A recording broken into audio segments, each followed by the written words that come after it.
बरसात में वो छत तरसता रहा मरम्मत को, लेकिन देखो तो जरा उसकी हिम्मत को। खड़ा रहा चट्टान जैसा खुद भीग कर पानी में। कौन कहता है इन बेजुबानों में जान नहीं होती, जरा देखो तो उसकी वफादारी को। मैं पीछे मुड़ा तो मुड़ा, मगर पलट कर बुलाऊंगी जरूर। कोई सुने या ना सुने, मैं आवाज लगाऊंगी जरूर।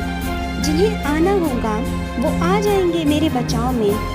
मैं जिंदा बचूं या मर जाऊं, मगर छलांग लगाऊंगी जरूर।